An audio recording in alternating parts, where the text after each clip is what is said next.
Welcome back, everybody. You know, you can tell it's the start of the school year. Everybody was at Walmart buying school supplies. I mean, they were everywhere. So, yes, I'm sure the kids are excited that they're going back to school, see their friends, and actually sit in an air conditioning building. That's going to be nice.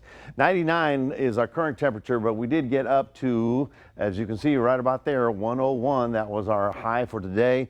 We have been over 100 degrees every day in August since it began 8 days ago. Of course, now we're going to be putting this in the record books, and this is a growing number.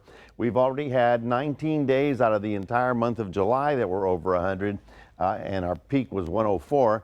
And in August, well, today's the 7th, so every day until, and we're going for the big one. We're going for the big record book this time. Around the region, 105 in Gonzales, 100 down in Port Lavaca, 95 in Palacios, and you can tell that all of Texas is just dealing with this heat. Now, the other problem, as we have talked all along, is the amount of humidity, which makes the heat index higher. And then we don't do the heat index just to make it feel worse.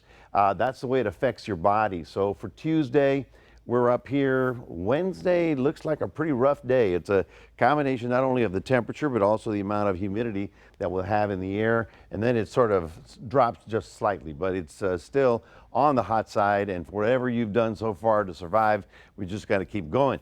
Seriously, I don't expect a break in the heat till mid-September. Why?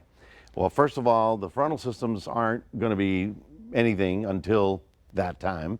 And then we're going to be looking at shorter days. So I'm going to start putting up the sunrise and sunsets so we can see, okay, it doesn't go down at 8:30. It goes down at 8:14, 8:01, and then finally at 7. So that's just fewer and fewer hours of solar insolation. These are the observed highs around the state. Everybody, I'm sure, is cranking up the air conditioner, so we have to be very frugal on how we spend all that electricity, because there's not a soul in Texas that isn't sitting in air conditioning right about now. If they're not, they're probably complaining. Highs tomorrow, again, triple digits pretty much everywhere. The northern plains are getting a little bit of a break, but for us, you can see wall-to-wall sunshine today. All the big activity is actually out along the East Coast. You see all this red? Those are all tornado watches, and all this in yellow is severe thunderstorm watches, as there is a fairly significant low right about here, bringing then some cooler air. But when you combine that cooler air with the warm air ahead of it, you get all kinds of surprises with the violent weather.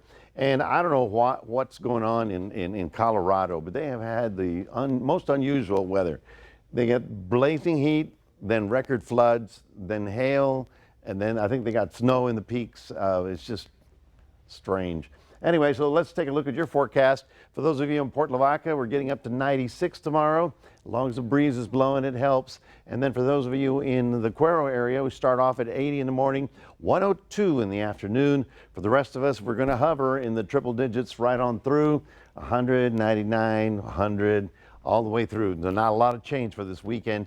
We're looking for plain old sunny and hot. That's your 7-day forecast. We're reminding everybody we do have a QR code. We'd like for you to scan that and put Crossroads Today on your phone.